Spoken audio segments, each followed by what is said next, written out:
Alright everyone, welcome back to another video. Last time I left off with Reconstruction, years, Johnson and Grant.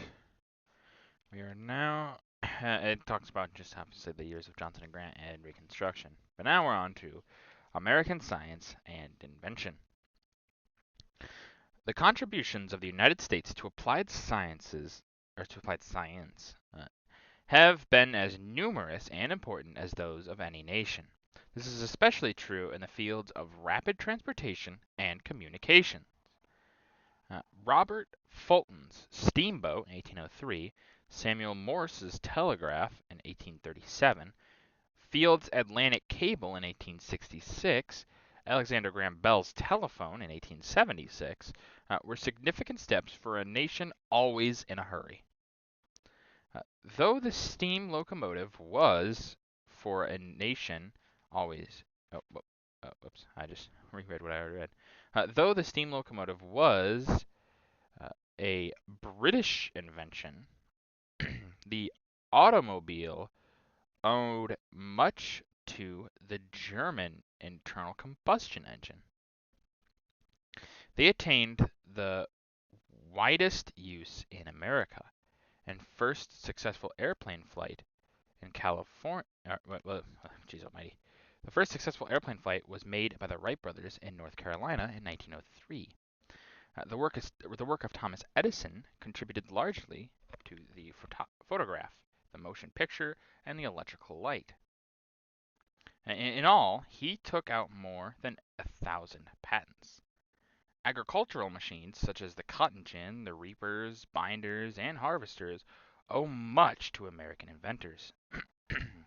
The shortage of domestic servants increased reliance on mechanisms in the home, such as sewing machine, refrigerators, vacuum cleaners, and dishwashing machines.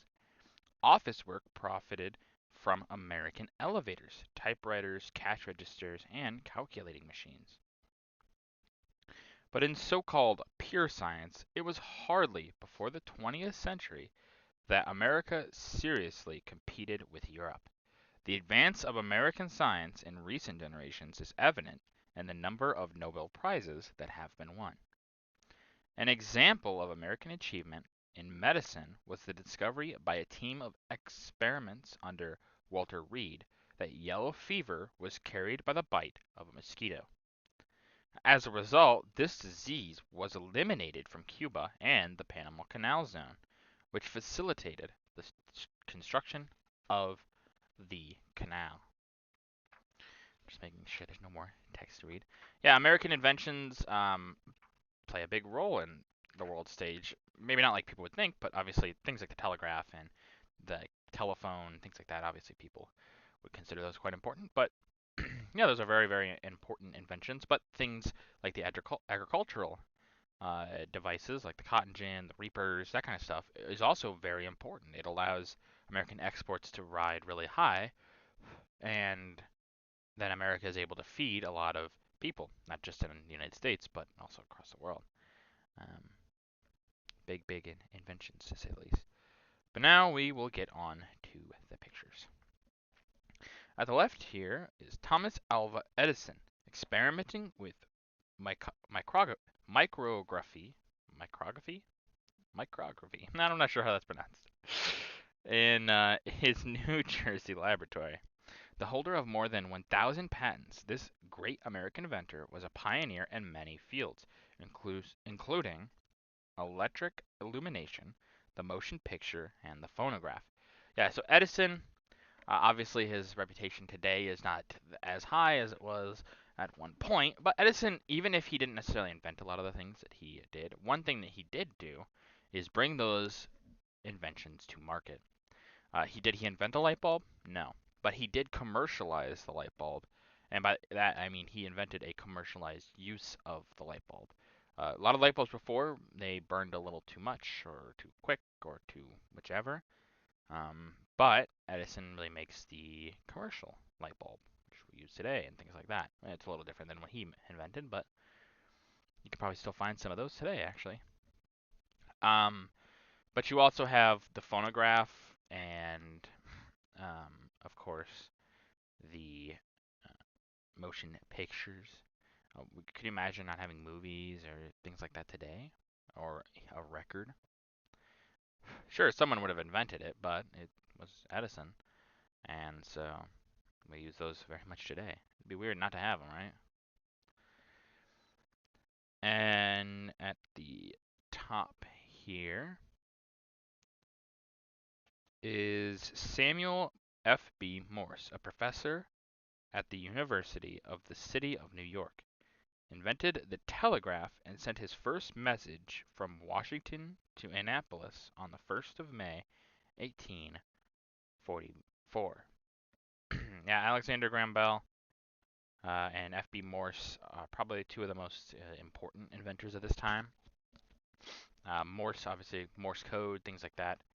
Uh, the telegraph, very important. Um, Early warfare, early communication, early basically everything really relies on Morse's invention. Even Alexander Graham Bell's telephone really relies on it as well, the idea of the telegram. So super, super important. It's a telegraph, but yeah, very, very important. Above is Edison with his talking machine. Yeah, you got Thomas Edison with his talking machine. Very novel device. We don't necessarily think of things like this today, but um, people back then, it would have been crazy. You hear the voice of someone from far away, coming out of, and you would think it's a trick. You'd think it's a magic trick. Magic tricks were pretty big, but no, it's not a trick. It's just science. At the top left here is the Paris Exposition of 1900, featuring the first step-type escalator ever to be installed. Yeah, we don't necessarily think about it today, but escalators, very old device. A lot of things that we take like, oh, these are more new. No, they were old. And look at that, man. I wish we could have escalators like that now. Look how pretty that is. Very pretty. At the right here, a sample elevator manufactured about 1896. Yeah, elevators, very different than they are today. More small and more had more people involved with it. You'd have an elevator worker. He'd sit in the elevator, he'd press the buttons for you, all that. He'd close the doors, things like that.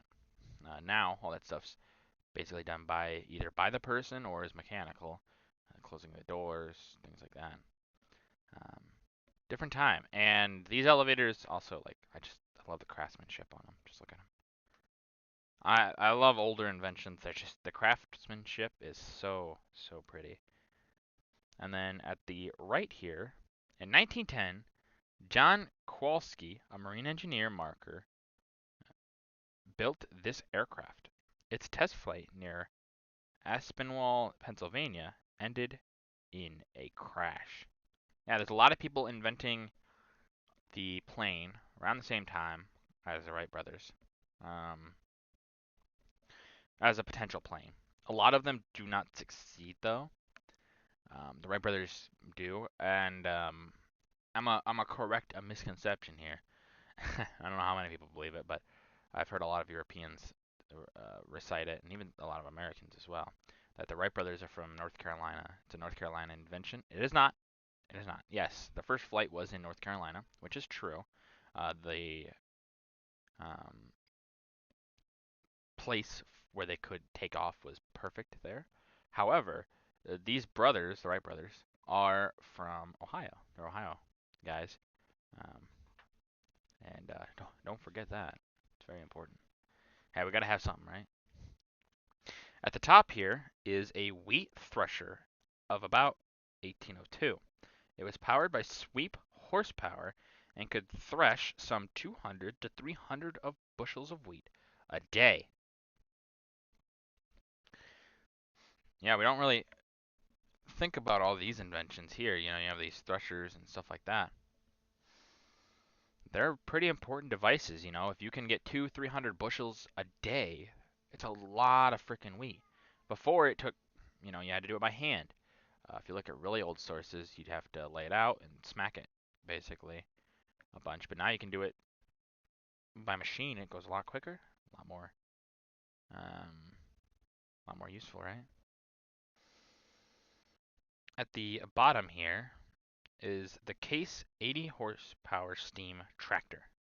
Yeah, you're gonna have a lot of these devices as well take off, these steam tractors and things like that.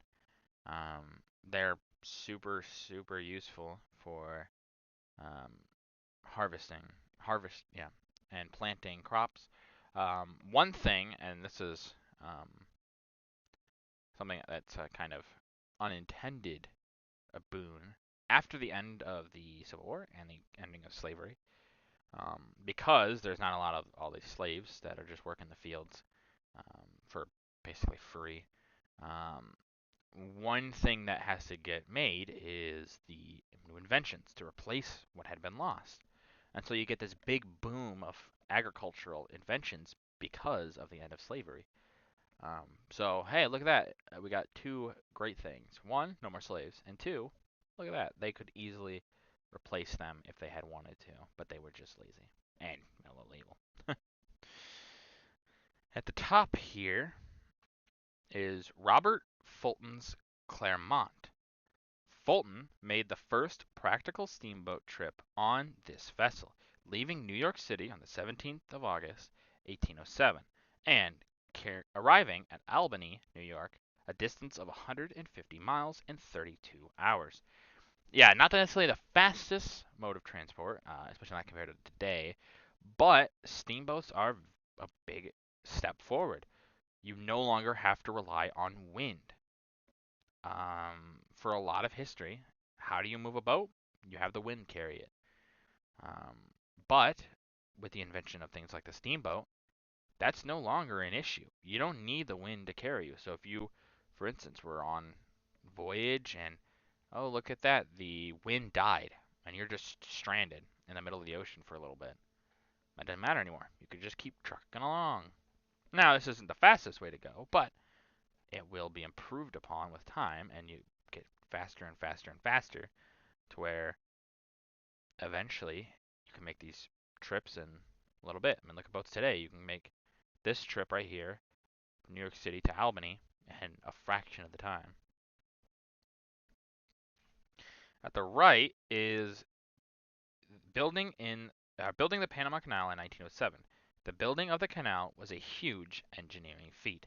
Yeah, people don't necessarily think about it because it's been around now for about 100 years, almost. A little bit over 100 years, actually, at this point. The Panama Canal is a massive engineering feat. The work that went into it, the the designing of it, and things like that are crazy intelligent. And obviously, the Panama Canal is probably one of the most important engineering feats in, if not just 20th century history, almost all of human history. We don't necessarily think about it because, it just exists now. But being able to connect the Atlantic and the Pacific, where the Panama Canal is super important. But that's going to do it for this video. If you guys liked the video, leave a like. If you have anything to improve these videos, leave a comment down below. I just appreciate your feedback. And as always, subscribe. It really does help out the channel. Thank you.